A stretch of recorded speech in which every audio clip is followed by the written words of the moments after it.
So good afternoon, everyone. This is the January 31st, 2023 meeting of the Sustainable Economy Advisory Council. I'm James Poviwa, chair of the committee. We are going to go through roll call right now. Thank you for joining. And we'll begin with Jonathan Perry. All present. Thank you. Daisy Maldonado. Present. Thank you. Patricia Knighton. Glenn Schiffbauer. Bob Black. Cassie Arias.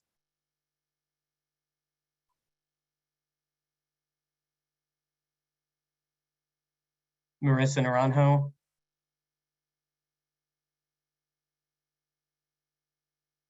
Glenn Schiffbauer. Glenn, I see you joined, so I'm going to mark you as present. Mayani Barudin. Present. Thank you. JT Woolley.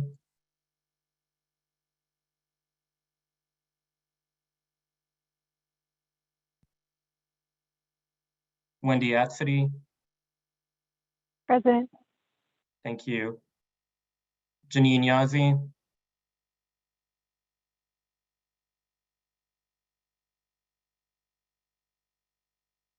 Joe Little. Present. Thank you. And Atsa Chavez may be joining later. Well, thank you all for joining. You should have received an agenda which was posted publicly on our website at NMEDD.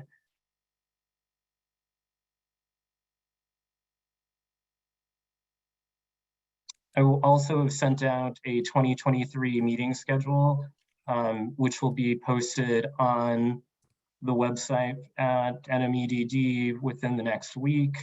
We're going to continue to stick with our fourth Tuesday of the month from 3 to 4:30, unless there are any concerns or objections about that. Hearing none, we'll stick with that.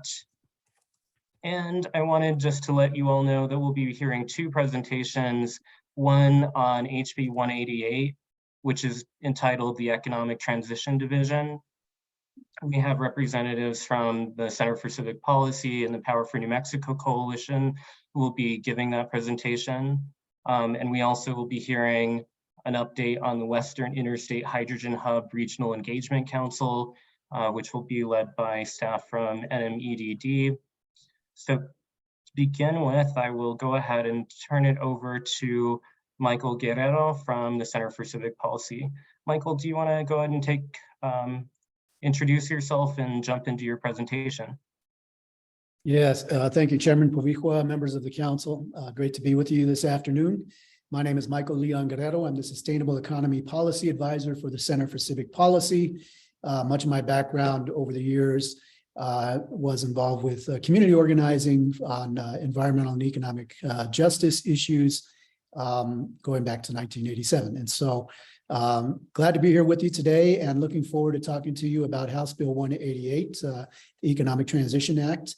And co-presenting with me will be Marcela Diaz from Somos Un Pueblo Unido, which is one of our coalition partners. I don't know, Marcela, if you want to introduce yourself now before we kick it off.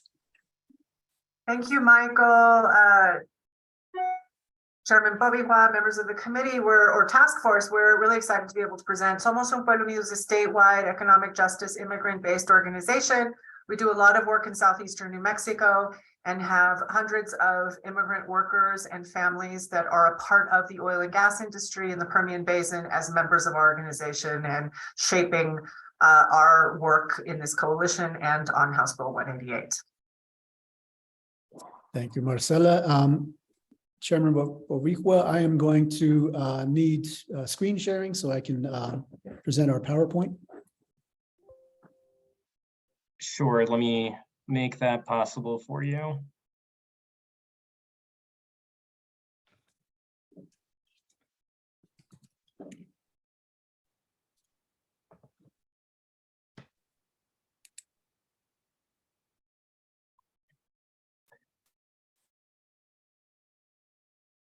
One moment.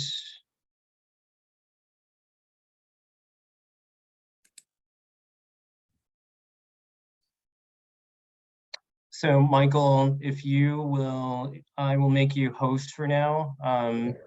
And if you'll just return that permission to me after your presentation. Yes. Thank you. Okay. Salud. Okay. I'm going to admit Wendy Yatsity while I'm at it, now that I have the power to do so. Okay. So, as I mentioned, I am with the Center for Civic Policy, but part of my work is to help coordinate the Power for New Mexico Coalition. These are the member organizations. Marcela already introduced Somos un Pueblo Unido and the work that they do with workers in the Permian Basin and throughout the state.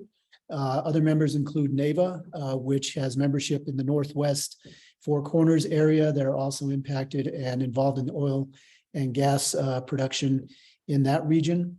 OLE, the rest are community-based organizations such as OLE, New Mexico Cafe in Southern New Mexico, as well as Conservation Voters, New Mexico, and the Center for Civic Policy.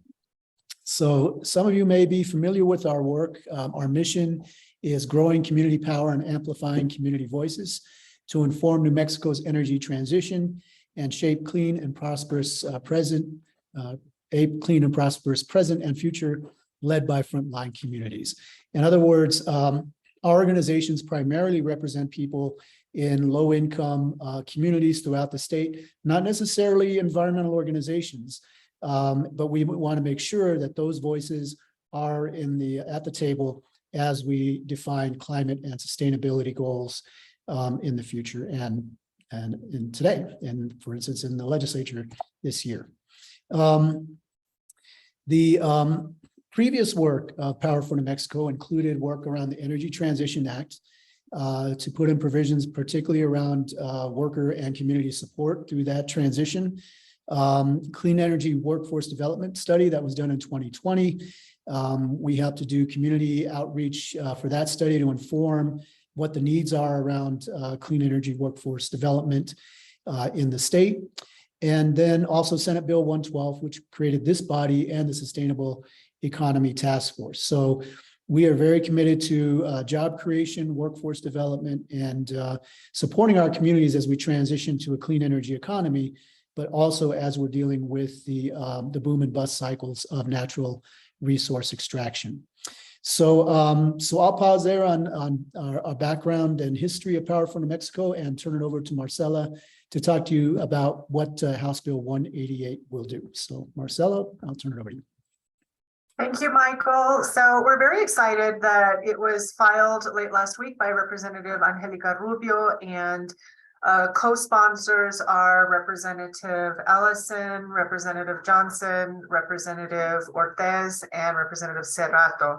And so we know that this is going to be moving very soon through the legislative process.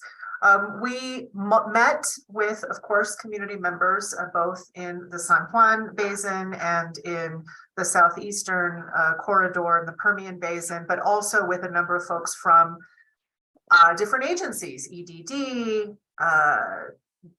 HED, ABE Department, which is the Adult Basic Education Department of Higher Education, and of course, Secretary Nair from the Department of Workforce Solutions. And all of these folks have representatives on subforce or on the actual task force. So taking in all of the things that people were saying would be needed to help move this forward. This is what is now the Economic Transition Act, which basically does two things. It establishes an economic transition division within the Economic Development Department, and it also establishes an economic transition fund that will do several things that we'll go into. But I think the number one thing that you guys can, that would impact you is that if you could just go back to the first slide, Michael, sorry.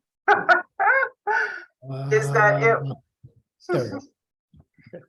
it would provide much needed staffing support for SETForce and SEAC. And so that's very exciting. We also wanting to ensure that it's not just set force as we continue to do more in-person meetings, and knowing that SEAC, this body is statewide, that we're ensuring that per diem allowance is also available for not just set force members, but also for SEAC members in the future when we do more in-person meetings.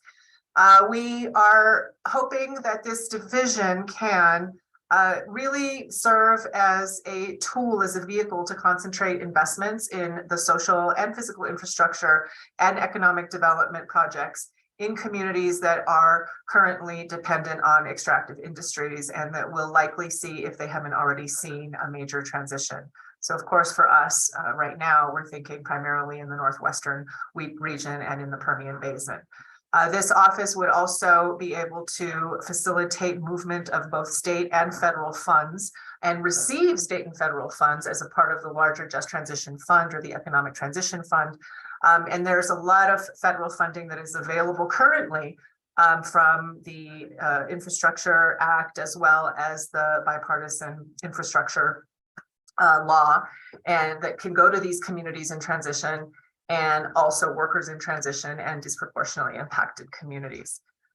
We're also wanting this division within the Economic Development Department to be able to expand workforce development, integrated education training programs, pre-apprenticeship programs, and non-credit training programs, and provide support for programs that are already working, but that might be limited in their ability to work with currently excluded workers, for instance, undocumented workers.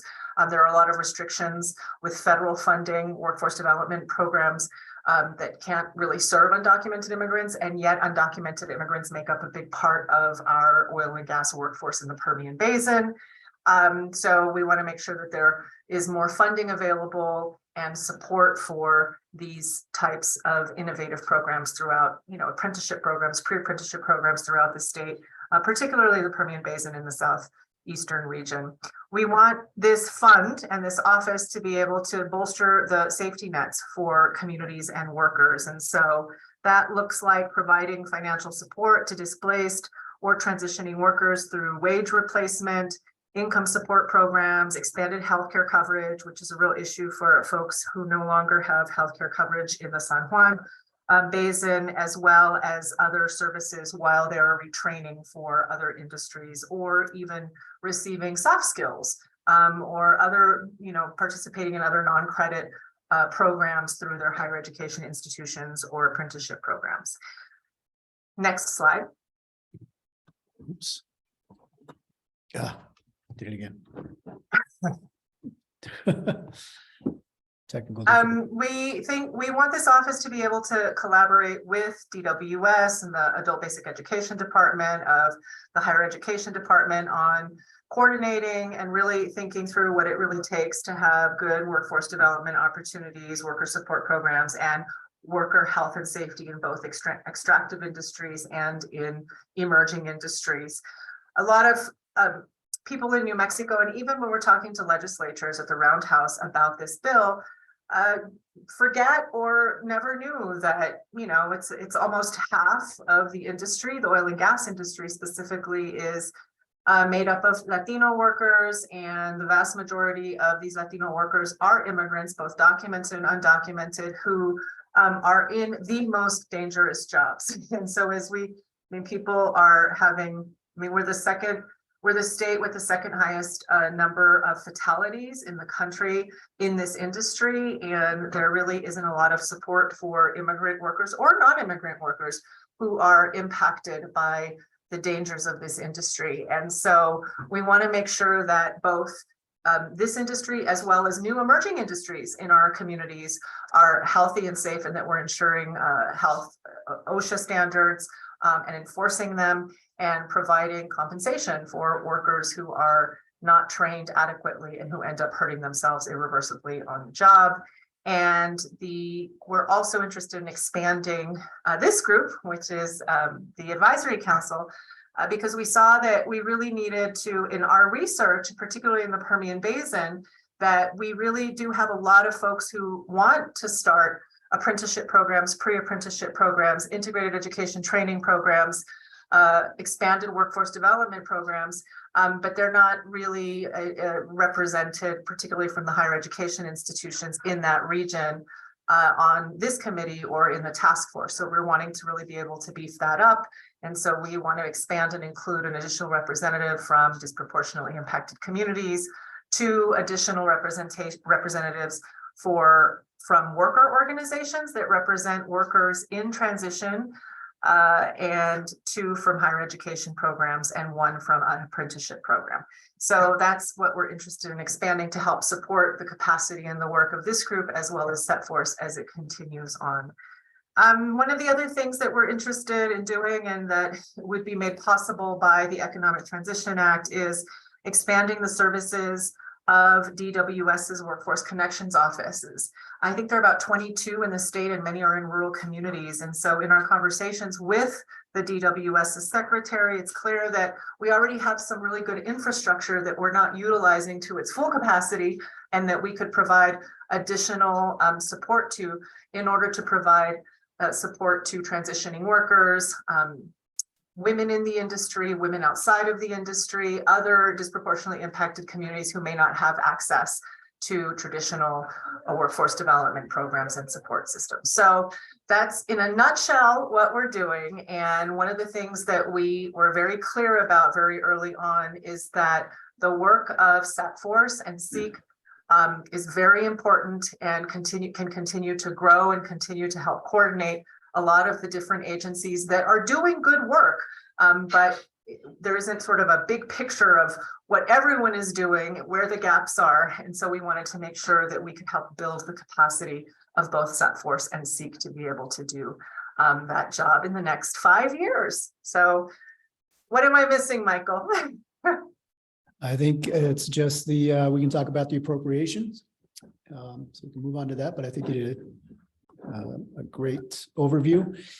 So what we're looking at is 3 pots of money. So $1 million recurring funds for the startup of the division and staffing of the division. And so these were numbers that we did talk about with Secretary Keys and based on her recommendations for what it would take to actually get it up and running. $2.5 million for support for Set Force and SEAC for community engagement. And part of that's also based on our communications with James and just the challenges of you all as a volunteer committee to be able to effectively do your work. And so providing that kind of support, we think is really critical for this to be successful. And then $10 million for a startup for the Economic Transition Fund. So we know that this is going to be an expensive project. It's going to take a number of years. If you know, the projections that we're hearing that there could be declines in oil and gas revenues just based on market forces, with even as soon as the next 10 years. And so we need a plan, that comprehensive strategy for what we're going to do over time and what that is actually going to cost. So in the first year, the division will work with you all on drafting what that strategy will look like and what it actually really will cost to give us a better projection of what we're looking at to provide the kind of support that we're talking about for these workers and communities. So that's what we're looking at to get it going. And yeah, we're very excited to work with you all or continue to work with you all on this project moving forward. So I'll stop there and stop sharing the screen and give you back your host powers. Thank you, Michael. Thank you, Michael and Marcella. Very much appreciate the presentation that you've given and the work that you've put into it. And you know, big thanks to Power for New Mexico and other advocacy groups who have worked on this, and to the sponsors. You know, I know I've seen a couple studies over the last couple of years that have gauged the mood of New Mexicans, and we know that New Mexicans care about our air, land, and water, but they want to live in the communities that they have lived in for generations, but they want to have jobs that don't destroy our air, land, and water. I've also seen studies where New Mexicans understand that there are really big challenges to our state, and they're sick and tired of hearing about how we can't do stuff, but are more interested in how we can do things. So I think this is a really bold idea, really excited about the prospect of the fund, and that you've also taken into account that SEAC in particular is a volunteer committee. One of the issues that we have is that none of our council members are able to receive per diem, and I see that this works to fix that. And also the allocation for New Mexico Economic Development Department to be able to execute the work that they're charged with is incredibly important. The $100,000 that the Set Force and SEAC is allocated each year is not enough to do more than update a plan each year, which is very important, but we all know that there's plenty of work that we want to be able to do and to really exercise the potential of this committee. So thank you again, and I want to open it up now to any questions from SEAC members that you may have for our presenters. Hi, yes, this is Daisy from Empowerment Congress down south in Doñana County. And I just had a question on, and maybe it was covered, but in terms of where the funding would go specifically, I know you mentioned the workforce solutions. But in working with, in trying to work with our county government, that seems to be where that's the biggest sort of bottleneck in terms of getting the money from there to anywhere, unfortunately. Anyway, so I just have a concern about this process. And so if it would go to the counties in particular, or is it, like you said, it's a separate fund and then it would go to workforce solutions? And I'm just wondering, like, is there any thought on how to manage that piece to ensure that it is reaching the folks that it needs to reach? Yes, that is a great question, Ms. Maldonado. So there are potentially multiple vehicles, and in the bill, we define eligible entities and who eligible entities are. So that includes, it does include local governments. It does include tribal governments and entities. And also it includes nonprofit organizations, so that, for instance, some of the federal money that's going to be available through the Inflation Reduction Act can go directly to nonprofit organizations. So we want this fund because we definitely recognize the issue that you're talking about. It's one of the many challenges we think in terms of getting resources to our communities. And we are looking to this division providing support and technical assistance to communities to actually receive that money directly, and to help even local governments that often have challenges in being able to apply for federal funds, which we know is not easy. So yeah, we definitely try to make it as broad as possible in terms of potential vehicles for moving resources.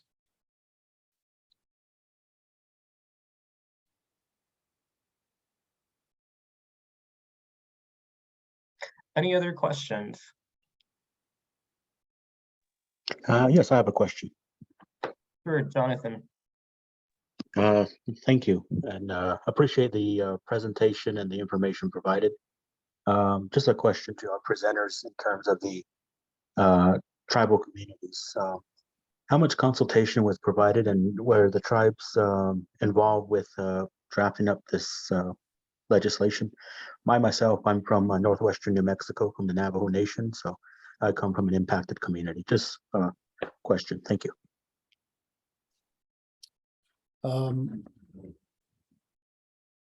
Well, so the tribal consultation, there was, so in terms of, like, for instance, in the agencies, the Indian Affairs Department, we weren't able to meet with. We weren't quite sure who we could talk to in the department there.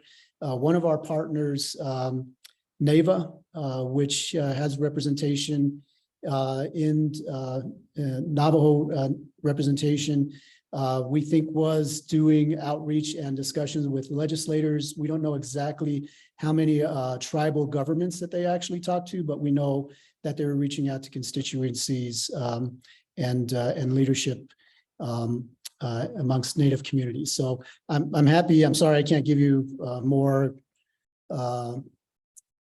informed answer on that, but I'm happy to actually consult with our partners and get that information to you. So apologies for that. Marcella. This is Joe Little. Could I comment on that? Oh. One, I work with NAVA as well, and I know we've got a contingent out there that's been working on this considerably through Joseph Hernandez and his group. And the NAVA is very much in support of this particular bill at this point. thank you, Joe. And before we go to Wendy and Mayani, Marcella, you wanted to comment? Yes, thank you. And it's a great question. I think one of the things that we may not have mentioned in the presentation is that we really are, I think, continuing to empower SETForce and SEAC and to help create an action plan to put all of the things in place. So this expands upon the worker support provisions in the original ETA. And so it makes it a little bit easier for funding to go directly to workers, to nonprofits, to tribes, and to pueblos. And so it's trying to help support that, but it really is it's a process, right? So we have the new division that will be working with SETForce and in consultation with SEAC to continue to develop the implementation plans. And so I apologize for not having said that during the presentation, but there is sort of a one-year process to actually with you all to actually start in consultation with you all to actually start thinking through how to actually implement the pieces that we mentioned in the presentation. Thank you, Wendy, and then Mayani. Hello, and just to help address, give some more information to Jonathan Perry. Yeah, I am working with NAVA, and as Joe Little has shared, me and Joseph, we're part of the northwest corner of New Mexico. So we have been helping with reaching out to our tribal communities, definitely with our registered chapters. I'm a registered member of Herfano, and I have been working with some communities along the highway 491 corridor too. So yeah, well, we can help give a bit more information later on those specifics too, but just giving you a quick little update in that. Hope it helps. Thank you. Thank you. Councillor Barudin. Hi, everyone. Yeah, I can offer some more information on the background of the drafting of this bill and making sure that we explicitly did call out tribal consultation and inclusion. This is seen in a couple of ways. Well, first, I'll also point back to how this stems off of SETForce and SEAC and having 8 representatives of tribal communities, which was crucial, to have within this space. But it also, just in the drafting of it, does make sure that we have the right language and definitions. For instance, eligible entities, making sure that we're explicitly calling out tribal entities, and the language in the bill, it's really just making sure that we have the background so that all of, tribes, entities, sub-governance, et cetera, will be able to take advantage of the funding and be able to be, within the programmatic implementation. So it's a little bit less prescriptive just because, it isn't on the implementation side yet, just kind of setting the foundation for it. But it does, if you look at, within the definition sections, making sure that we have all of those bases covered.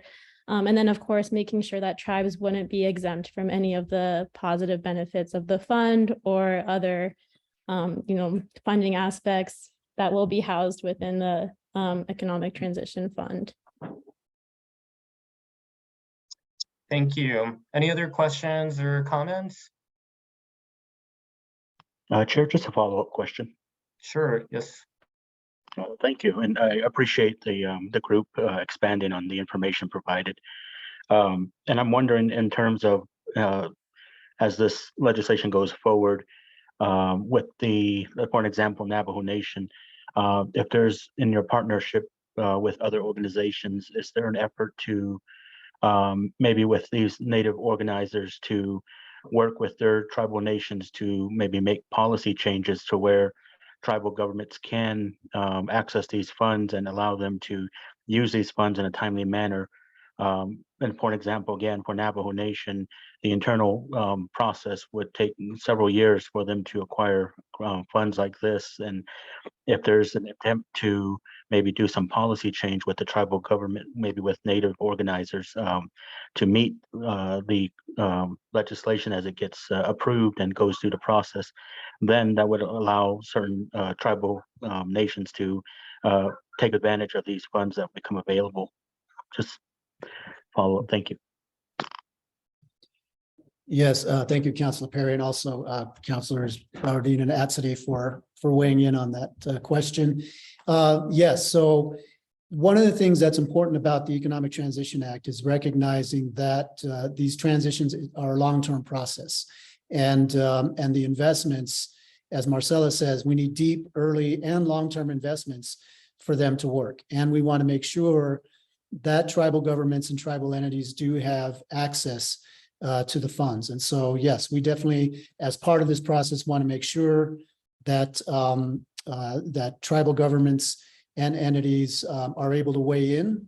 So as we put together the strategic plan over the next year, that we're getting that kind of input and making the kind of changes that need to happen, basically, to make sure that those resources can get to our communities.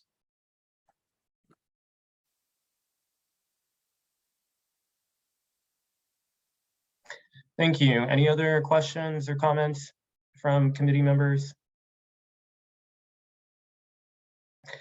I have one question.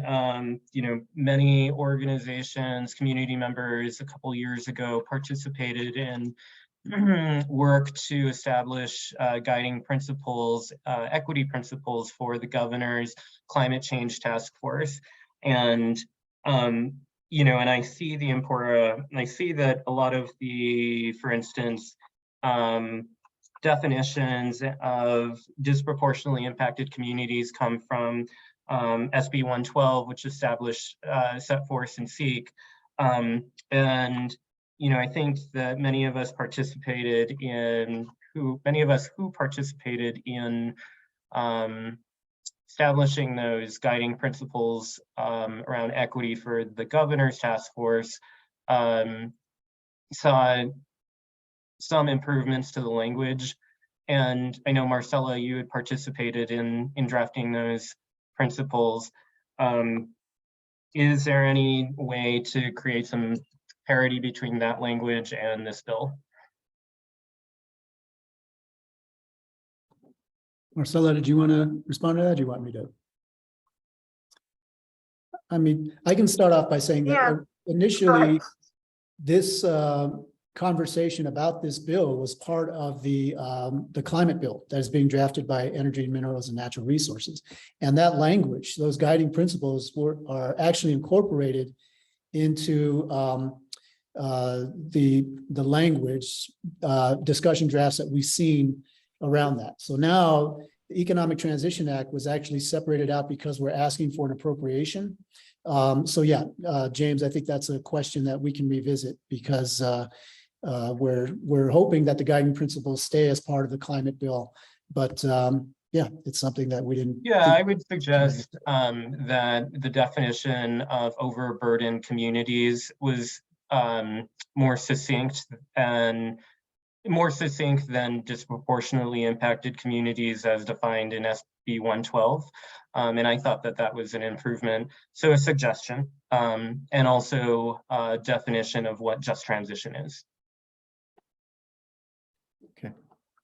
And I'm happy to share that document with you, but it should also be publicly available. Great, thank you.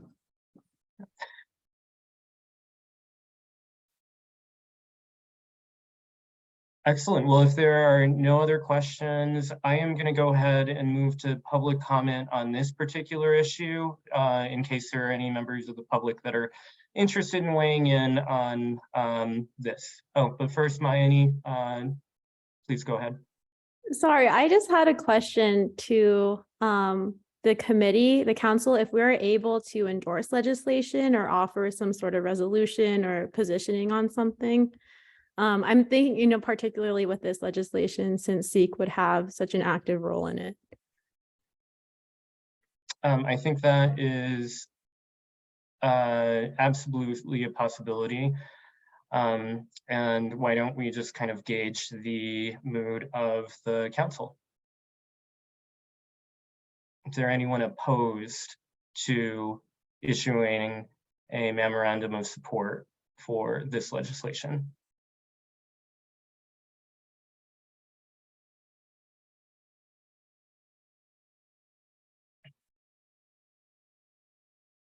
So my suggestion, Mayani, is that we follow this up offline, given that we don't know if we have a majority of council members, but we can follow up offline. We do not have another meeting of the SEAC until the 4th Monday in February. So my suggestion is that we can follow up with an action item offline. Okay, thank you, Mr. Chair. That sounds great. And happy to help if there's anything in terms of capacity and drafting that I can do. Thank you. I appreciate that, Counselor. So yes, any members of the community who want to weigh in on this presentation?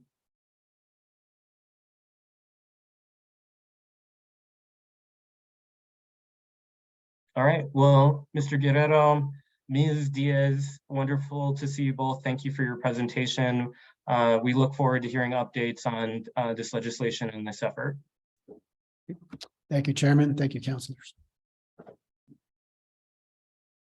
Great, so we'll move on to our next agenda item, which is a presentation from the Western Interstate Hydrogen Hub Regional Engagement Council. And Alex, I believe you are on the line. Alex Greenberg, thank you for joining us. Do you want to go ahead and introduce yourself and proceed to your presentation? Sure, and would you mind giving me share screen capabilities, please? Yes, and I'm going to have to turn over my host capabilities to you.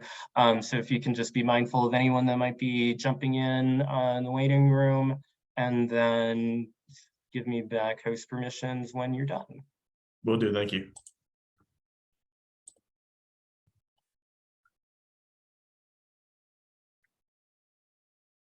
Can everybody see my screen okay? Yes. Awesome. Well, thank you for having me today. My name is Alex Greenberg. I'm the director of the Science and Technology Office for New Mexico Economic Development Department. I'm going to give a brief update on sort of our work with the Western Interstate Hydrogen Hub, sort of where we're at and where we're headed, as well as some general sort of market outlook for hydrogen in general. As James said, we started our regional engagement coalition meetings today, actually, and got a lot of good questions, a lot of concerns. As you all know, most likely, this is a fairly contentious issue, or it has been in the past. There was a bill floated last legislative session that ended up failing because of concerns from multiple caucuses and groups, and we're doing, moving forward and trying to address those concerns, and really believe this hydrogen initiative and nascent economy represents a lot of opportunity more broadly for New Mexico and the entire region.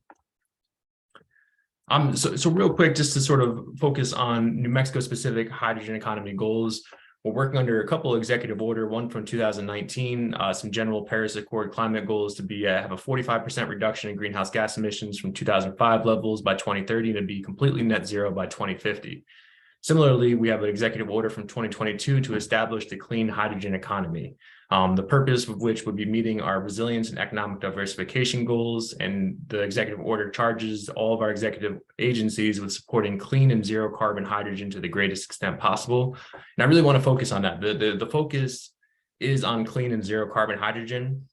You can sort of see off to the right that there's actually a lot of different ways to produce hydrogen. And some people talk about it in terms of the color of hydrogen. There's blue hydrogen, there's green hydrogen, there's yellow hydrogen, pink hydrogen, gray hydrogen, dark green. And because of some of the complexity and production methodologies, we really try to discuss it more in carbon intensity. And so we look at it from production to end use and what the carbon intensity is throughout that process. And the goal, and this was established at the federal level, is to have 2 kilograms of less of carbon dioxide output for every kilogram of hydrogen produced. And so that's sort of the benchmark for clean and zero carbon hydrogen, that being the maximum and hopefully, even less carbon intensity going forward. And obviously I'm with Economic Development Department. And so a lot of our focus is on the workforce development opportunities and economic opportunities through each dimension of hydrogen. And so you have to make hydrogen, move it, store it, and ultimately use it. And so there's going to be workforce opportunities for all of those 4 dimensions. And so that brings us to the federal hydrogen hub opportunity. As I said, New Mexico has some very specific hydrogen economy goals. And in order to realize those goals, we're going to try to leverage federally available programs. And one of them is the Hydrogen Hub program from the Department of Energy. The Hydrogen Hub concept has been used in hydrogen strategies globally as a way to achieve scale across the hydrogen supply chain in a region. The JOB Act, the term Regional Clean Hydrogen Hub means a network of clean hydrogen producers, potential clean hydrogen consumers, and connected infrastructure located in close proximity. Ultimately, the funding opportunity from the Department of Energy is going to be for about $7 billion between 6 and 10 hydrogen hubs. With that new sort of framework, which has been adjusted over a little bit over the last 6 months or so, that means the maximum award that you can seek from the Department of Energy is about $1.25 billion. And in our case, we're working with Colorado, Utah, and Wyoming, and so it would be split among all 4 states if we were to win the award. And so in terms of New Mexico economic impact, because one of the requirements is having cost share from any federal partner, at least 50%, for any private partner, that means probably a possibility of about $700 million in economic impact from the Hydrogen Hub initiative specifically, not including the rest of the hydrogen economy. And so part of that effort, we've submitted a concept paper back in December, and now we're working on the full Hydrogen Hub application. As I said, we signed a MOU to become the Western Interstate Hydrogen Hub with Colorado, Utah, and Wyoming. EDD is working very closely with the Environment Department, Energy, Minerals, and Natural Resources, EMNERD, and we're basically working with the counterpart agencies in all 4 or all 3 of the other states. We also signed an MOU with Sandia and Los Alamos for them to facilitate the development of sound science, advanced technologies, and inform national and state policies. We onboarded a prime contractor. Their name is Atkins, who's been spearheading both the concept paper, helping to engage with industry folks and our project partners. And they've been doing just great work, and they're going to be ultimately submitting the full application. And most importantly, and this is sort of a recent update, is that we were encouraged by the Department of Energy to submit a full application. After the concept paper, they go through a down selection round, and only 33 out of the 79 concept papers submitted were encouraged for a full application, and we are among those encouraged, which is a great sign for New Mexico. Again, and the full applications due April 7th. And you can see on the box on the right, just the scope of the hydrogen economy in the US alone is expected to reach about $750 billion by 2050. And you'll see the global hydrogen outlook numbers a little later on in the presentation. That just sort of speaks to the magnitude of the industry that is, being created right now. So in terms of how we'll be evaluated by the Department of Energy, the Department of Energy Hub diversity guidelines, they want to prioritize 1 fossil fuel producing region, 1 nuclear region, and 1 renewable region. And so being a natural gas producing region, we think that we stand a strong chance of being sort of competitive in the application process. We were the first multi-state collaboration, although not the last. And as Secretary James Kenney likes to say, the rest of the country is catching up to New Mexico in terms of being innovative and willing to engage with hydrogen in new ways. Some of the potential end uses that the Department of Energy wants to prioritize is electrical power generation, industrial applications, residential and commercial heating, as well as transportation. They want to prioritize at least 2 hubs in natural gas producing regions. And most importantly, there's a Justice 40 component with the Department of Energy award and selection and evaluation criteria. As you can see, that at least 40% of the overall benefits go to socially and economically disadvantaged individuals and communities, which is broadly defined at the federal level. You can see sort of some of the other partners we're working with, and I apologize for the sea of acronyms, but we have our 4-state MOU with Colorado, Utah, and Wyoming. We have the MOU with the Department of Energy Lab, Sandia, and Los Alamos. We're working under the couple of the New Mexico executive orders, and we've been getting a lot of assistance from the NRGCC, which is the Northern Rio Grande Corridor Collaborative, which is a group of research universities and national laboratories who have been staffing our working groups and providing input and helping us to engage with industry partners. And I want to emphasize this slide again, because from the economic development standpoint, we're really focused on workforce development. As the previous presentation alluded to, there's a lot of oil and gas jobs, that there's a great potential for transition with the hydrogen economy in general, and really excited about the workforce opportunities. And you could see the hydrogen demand and how we're not even at the point of near the inflection point of sort of the exponential curve of how hydrogen is going to be taking off over the next 10, 15, 20 years. And New Mexico is really well positioned to benefit from the surge in hydrogen demand between our natural gas advantage, our capacity for producing significant renewable energy, both in wind and solar and geothermal, having access to Sandia and Los Alamos National Laboratories. Los Alamos in particular is boastful of the carbon capture, utilization, and sequestration technologies at a mature level and can be deployed on a wide scale. Obviously, in New Mexico, we have a knowledge capital and core competencies in that realm, with the most PhDs per capita in the whole entire country.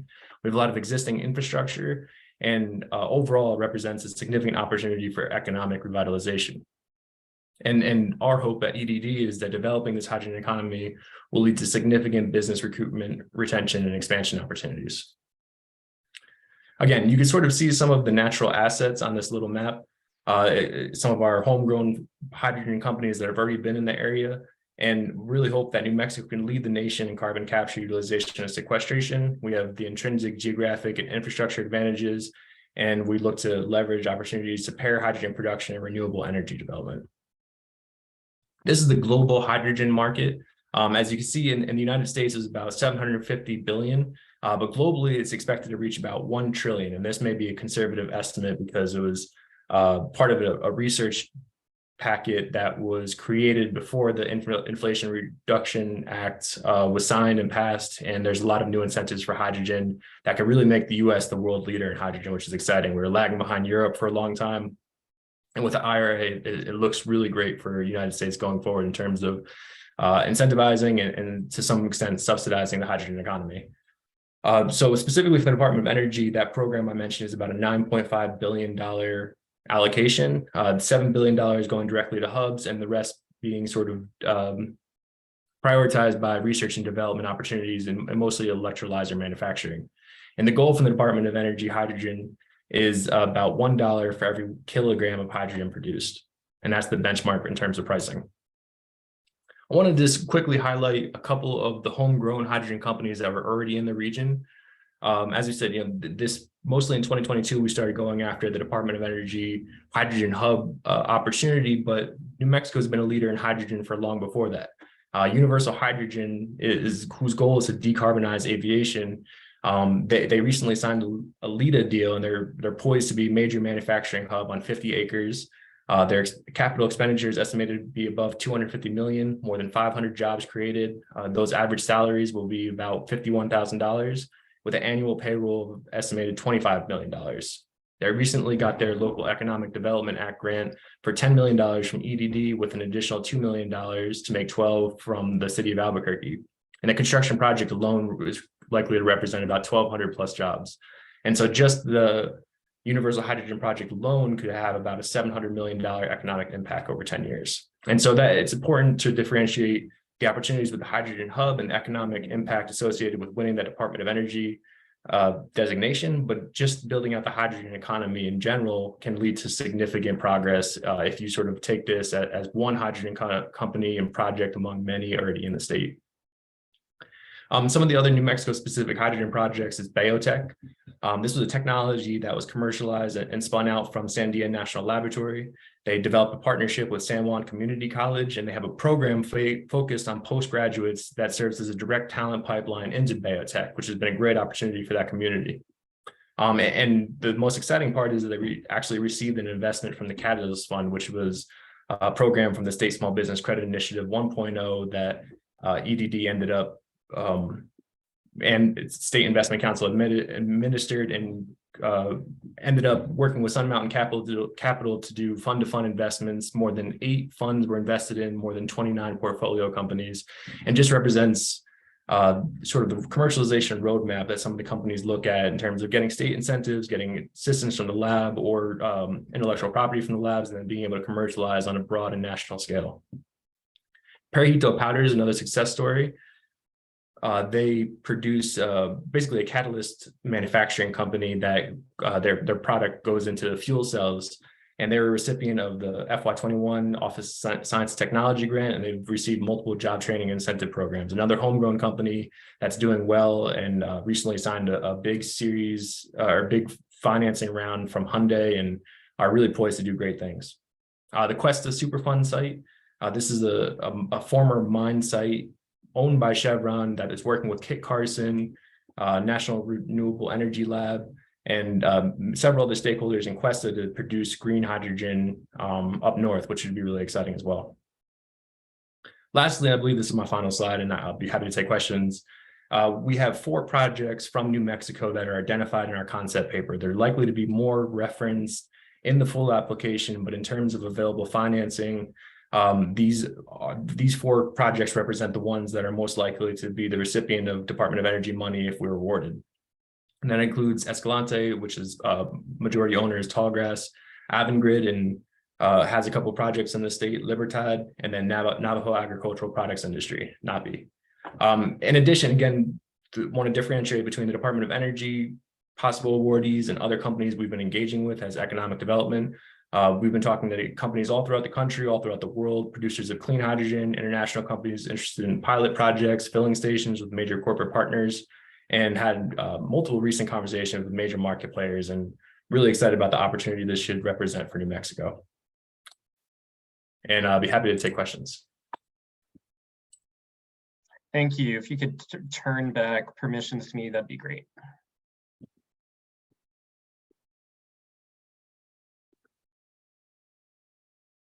Yeah, let me try to do that. If you just hover over the 3 little dots on my square, it should give you the Oh, option. there you go. Appreciate that. Not at all.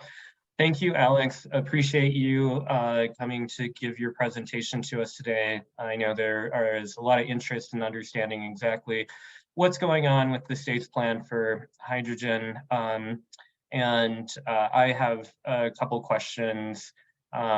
And one in particular is, my understanding is that the DOE's scoring of any project that's put forth by applicants, that something like 20% of it is going to be based on a community benefits plan, which is covering meaningful community and labor engagement, workforce development, advancing diversity, equity, inclusion, and accessibility, and also contributions to President Biden's Justice 40 initiative.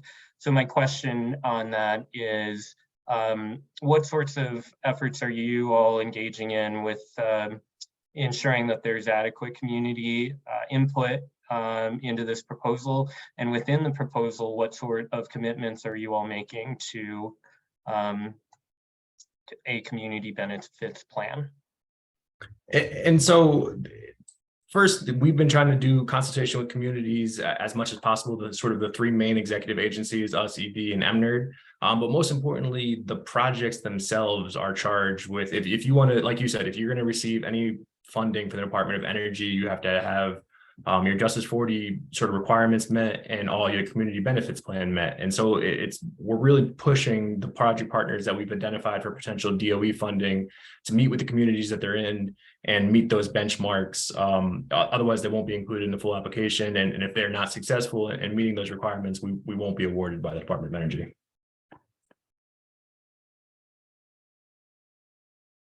Okay, and I know we have a few more questions. I have one more before going to other committee members. Do you, in this presentation, I think you did note this,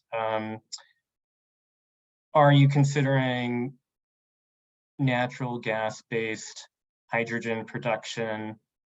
Do you consider that clean energy production? And this is a critical point. Again, and we've been discouraged about talking about it in terms of color, but natural gas generally would be blue hydrogen. Also, natural gas could be used with pyrolysis and be turned into turquoise hydrogen, where the offset's carbon black. But like you said, in the blue hydrogen example, the offset is carbon dioxide, and there's a large need for carbon capture, utilization, and sequestration. We've been taking a portfolio approach where we're not prioritizing any production method over another. Or the need is to make sure that the carbon intensity for any production, it meets the federal benchmarks. But most importantly, we want a portfolio of technologies, as this is a nascent industry and a relatively new technologies that are being used to produce hydrogen. We want to have a diverse portfolio, and ultimately the technology will dictate how the market progresses. And so we are considering blue hydrogen, green hydrogen, or from natural gas, from renewable energy, from nuclear, if we had a fitting sort of nuclear reactor that could be used to produce pink hydrogen in that case. But ultimately, we're not picking winners. We're going to engage with any hydrogen production methodology that could meet those clean hydrogen standards, and then the technology will win out over time. Would love to hear more about that, because that's interesting. I would like to get a better handle on how you guys are approaching that. But thanks for the answer. We'll do our committee members first, Glenn, then Wendy, and if there aren't further questions from committee members, we'll go to the public. Glenn? Thank you, Chair Povila. I would activate my camera, but for some reason today I look like an Andy Warhol painting, so I don't know whether it's bandwidth. I appreciate the presentation, and I do have a couple of questions. You mentioned the Cuesta brownfield, but you seem to focus on our natural gas advantage. So I'm wondering, with your proposal, how many will be based here in New Mexico that will be natural gas versus based on renewables? And I know you touched on that. The technology is going to dictate it. And a second question for you is, with the partnership with the 4 states, what does that mean? What is our role in the partnership versus Colorado's role? Do we get more hydrogen production? How are those things divvied up? And then kind of finally, the overall question for this advisory council, if, based on Senate Bill 112, where we're supposed to be focused on diversification away from extracted resources, if we start looking at natural gas as a resource to create hydrogen, is that not counter to what we are trying to accomplish here? Sure. Thank you for your questions. First, on the natural gas side, I'm trying to remember what was actually listed. The redacted concept paper is available online, and I would encourage you to take a look at that in terms of the specific projects that we mentioned. I believe there is a mix currently of those who want to do hydrogen production with renewable energy and water, and those that want to do hydrogen production using natural gas. I want to sort of stop there and take a step back, because I'm not sure what has been disclosed publicly, but I would encourage you to check out the redacted concept paper that is available. And in terms of, I just don't want to give away any confidential information in terms of the individual companies that are going to be looking to produce hydrogen. So I want to take a little step back from that one. In terms of why we signed a MOU with Colorado, Utah, and Wyoming, again, as Secretary Kennedy likes to say, they called us to be a part of the hydrogen hub once the scope of the bill was further understood. And together we represent more than 408,000 square miles of space between Wyoming and New Mexico and Colorado and Utah. It's a bipartisan initiative, obviously 2 blue states, 2 red states, and together the 4 states produce about 1/6 of the nation's energy. And again, New Mexico has hydrogen economy specific goals, in that we're going to be moving forward with or without the success of this hydrogen hub. But we viewed this regional coalition as the best chance to advance our federal opportunities. And so that's the main reason we've entered into it. In terms of sort of the breakdown, every state is sort of a co-equal member. It's not dictated based on population or relative GDP. But I will say that there's only, I believe, 7 or 8 total projects included in the concept paper between the 4 states. And so New Mexico having 4 different projects, I think bodes well, both in terms of receiving a little bit beyond what would be 1/4 of the total maximum award, and being a leader in terms of being sort of innovative and visionary early on to get this off the ground. And I believe the final question was sort of addressed to the council more broadly. Yeah, I mean, Glenn, that's a really Thank you. important question that you asked, and one that, given the information we have so far, I think what I'd like to see, Alex, is if you all would be able to come back and do a full meeting on the hydrogen efforts, in which we can do what SEAC is mandated to do, which is really support community engagement. And so I would like to work with you to figure out when we can schedule that. Yeah, that sounds great. As you know, and this has been sort of the challenge, I think one of the deficits within our initiatives more broadly has been a lack of community engagement. As you can imagine, sort of the cat herding that goes on between 3 executive agencies in one state, and then multiply that by 3 again, if you can consider all 4 states and all the executive agencies being a part of that initiative. The industry engagement and outreach that's been necessary, working with prime contractors and partners and nonprofits. It's been a challenge sort of herding all the cats and making sure that we're doing industry and community engagement in the right way. And so just all that to say that, obviously our 3 executive cabinet secretaries through the departments have been doing sort of a secretary roadshow for different economic development organizations and tribal communities. And it's been very challenging to sort of get them all in one place, especially during the legislative session, but would definitely like to work with you and figure out a time where we can get leadership and sort of respond to your questions in a more formal way. Thanks, Alex. Wendy. Okay, thank you. James and Alex here with your presentation. I think I'm following a little bit with what Glenn was reiterating with just understanding more about the feedstock that the hydrogen is going to come from. And I guess in particular, when you mentioned the slide with the possibility of the projects, and I think I read one of them was from NAPI. So do you know which type of color hydrogen is that going to be? Because I think, we're trying to diversify ourselves away from oil and gas, and that area is heavily invested with oil and gas being the San Juan Basin. So I'm just wanting to hear more about that project with NAPI. Thank you. Yeah, and I appreciate that question. Again, I don't want to get too deep into sort of the individual project plans. I believe that they're going to be working with biotech, and that they have some unique ideas about how they can utilize carbon capture for both fertilization and the carbonation of sodas. And I don't want to say too much more than that. I should have checked the concept paper to see sort of what was available in terms of, I don't want to sort of disclose any proprietary information. I will just sort of reiterate that we're not picking winners in terms of a hydrogen production methodology. As some of you know from last legislative session, even so far this legislative session, some of the pushback we've gotten in terms of green hydrogen using renewable energy and water to produce hydrogen, concerns about clean water, and to a large part, that's an incredibly valid concern, but New Mexico does have an enormous amount of produced water and brackish water available. And similar to the last presentation, it's important not to sort of consider water in a vacuum in terms of hydrogen, but if it transitions away from petroleum-based production, what the sort of the net savings of water would represent.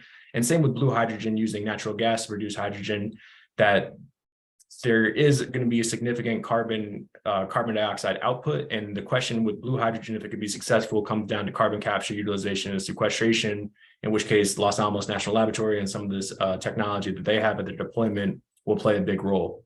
And again, we're speaking to a company that wasn't listed on the slides, one of the ones that's currently under NDA, but they're looking at turquoise hydrogen, which again is using pyrolysis, which is sort of brand new technology, even within the context of a nascent industry. And that'll be using natural gas with the offset being carbon black. And so I'm with you all more broadly that, the goal is to transition away from extractive industries and fossil fuels generally. And the question is, how do we make that happen in a stepwise process? We can't just go overnight to wind and solar because first, there's not enough lithium in the world. And even if there was, an 18-wheeler to rely on a battery and renewable energy, the battery itself would be about 8,000 pounds. And as you all know, the sun doesn't always shine and the wind doesn't always blow. So what to do in that intermittent phase? And we view hydrogen as sort of, in addition to renewables and geothermal, as that pathway forward to sort of lessen our reliance on oil and gas and, move into the next phase of the energy transition. Are there any other questions from council members? Jonathan. Thank you, Chair, and thank you for the presentation this afternoon. My question is going to mirror my earlier question to the previous presenter. In this discussion, I guess my approach or from where I'm coming from is I sat in a meeting with the Eastern Agency Council last year, and we discussed this hydrogen issue or topic. The concern with the communities is that there's no outreach being provided to the Navajo Nation, not specifically to the central government, but to the local communities in regards to how these projects are being, or how this plan is being developed.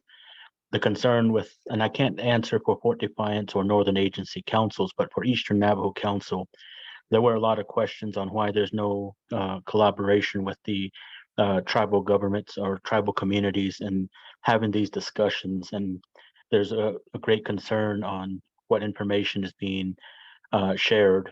And, it was a very in-depth conversation that was held in that meeting. And I think at the outcome, the Eastern Agency Council opposed this type of discussion because there's this lack of communication or lack of information being provided to the local leadership.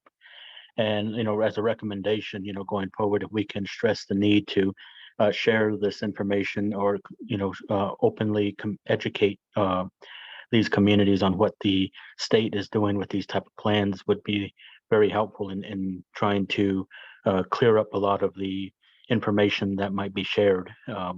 And I would really stress that, we really do need that open communication with our communities and allow the communities to understand, even translate the information into the different languages, indigenous languages that we have in the state would be helpful, because we still have a lot of fluent speakers in our own languages that don't fully understand the English language.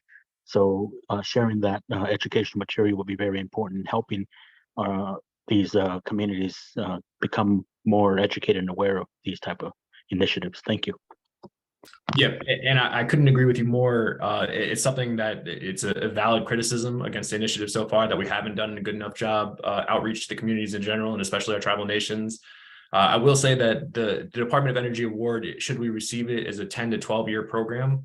And similarly, if the hydrogen bill gets floated again this year and passes, I mean, that's won't likely even be live until July, and some of the some of the progress won't be made until later this year. And so there's been sort of a sprint to get this application in within the deadline. It's hundreds and hundreds of pages, and again, the industry partners and nonprofits and executive agencies we had to work with has been a little bit chaotic. But I completely agree. It's a part of our roadmap, and it will be an incomplete initiative and will be unsuccessful unless we sort of engage with the communities in a more meaningful and equitable way. So I absolutely couldn't agree with you more. I'll just say the application is again a sprint, but the hydrogen economy more general is, it's a more long-term plan, and those things that you mentioned will be happening.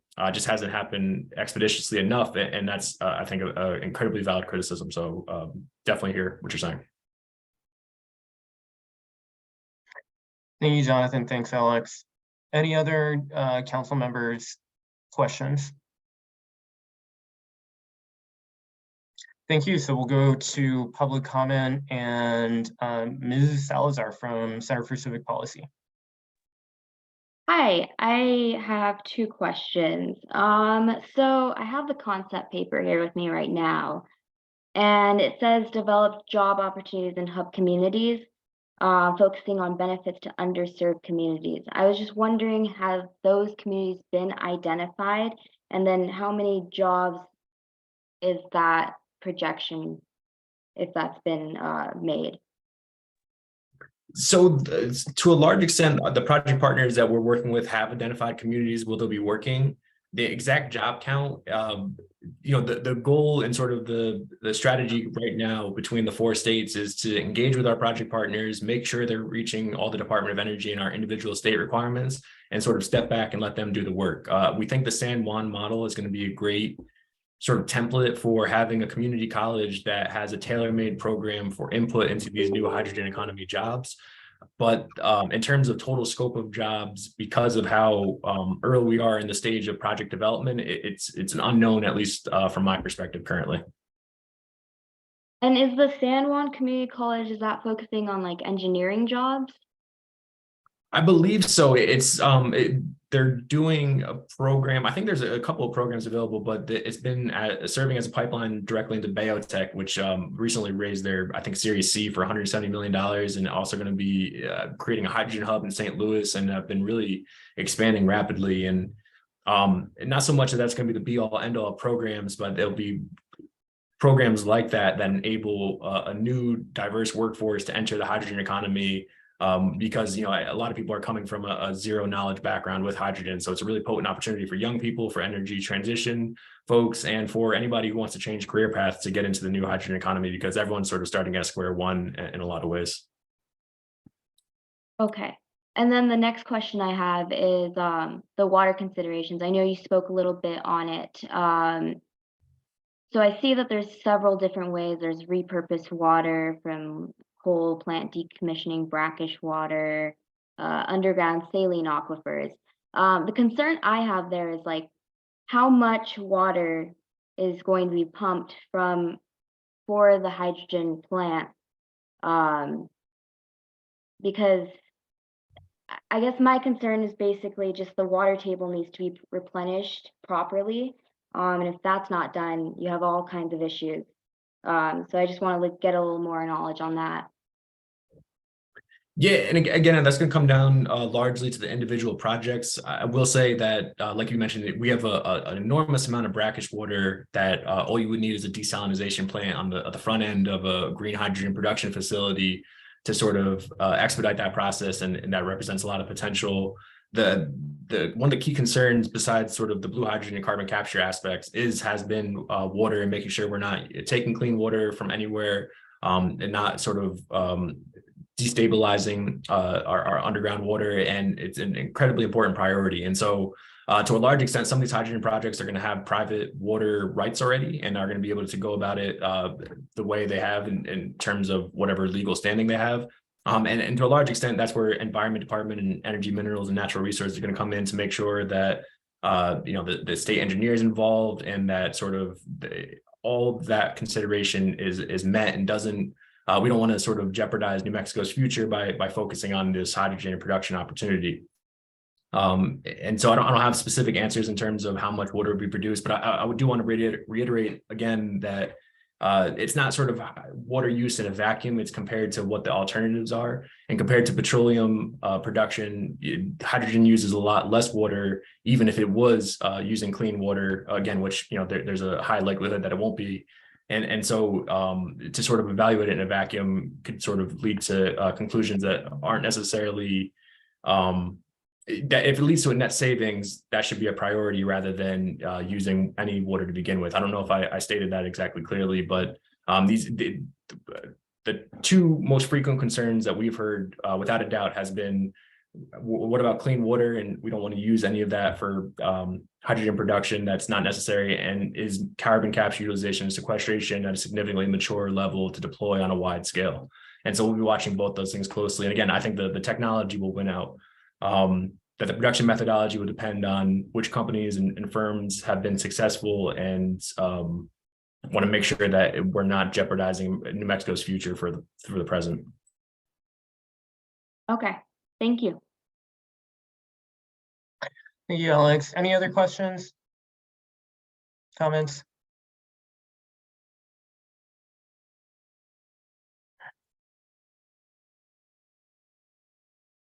In the chat from Somos, we've got, is there language for worker health and safety standards? I'm not sure exactly how to answer that question. I will say though that in addition to sort of the wider picture, Sandia and Los Alamos have been helping us on worker safety. If you ask, sort of the average person what they think about hydrogen, their first thought is the Hindenburg. And so the idea that hydrogen is dangerous is really prevalent in a lot of people's minds. And we want to show, without a doubt, safety is our first priority because really nationally, if there's any setback in terms of hydrogen system that's compromised and has catastrophic failure, it's going to set the whole industry back by a large extent. And so safety is definitely the forefront of our mind. Daisy? Yes, thank you. And my question is about and I guess this could be for you, Chair James, is what role is our council playing in terms of advising these projects? And I know we don't necessarily have an approval role, but I'm just wondering, like, what would be anticipated funnel before these projects go forward in terms of our input? I think it's a really excellent question and one that we haven't fully determined. But what is very clear to me is that our role is, at the very least, is to support robust community engagement on projects like this. So I'm so glad that Alex has been able to come to present to us. And I think that we can dedicate one of our next meetings to ensuring that it is a well-advertised and very engaged opportunity for the public to be able to weigh in on this project.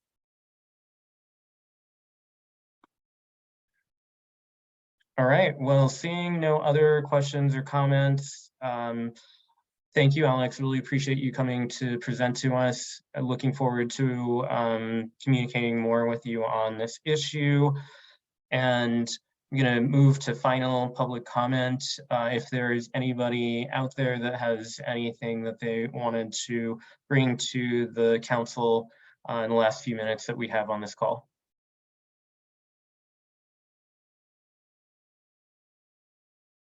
Okay, hearing none, thank you all. Really appreciate you joining. Our next meeting will be February 28th. Oh, actually, Alex, one thing that I was going to ask you is if you could please share your presentation to me and I will provide it to our council members. Sounds good. I don't think that should be a problem. Excellent, thank you. All right, thank you all. We'll see you February 28th. And this meeting's adjourned. Thank you. Thank you, Jane.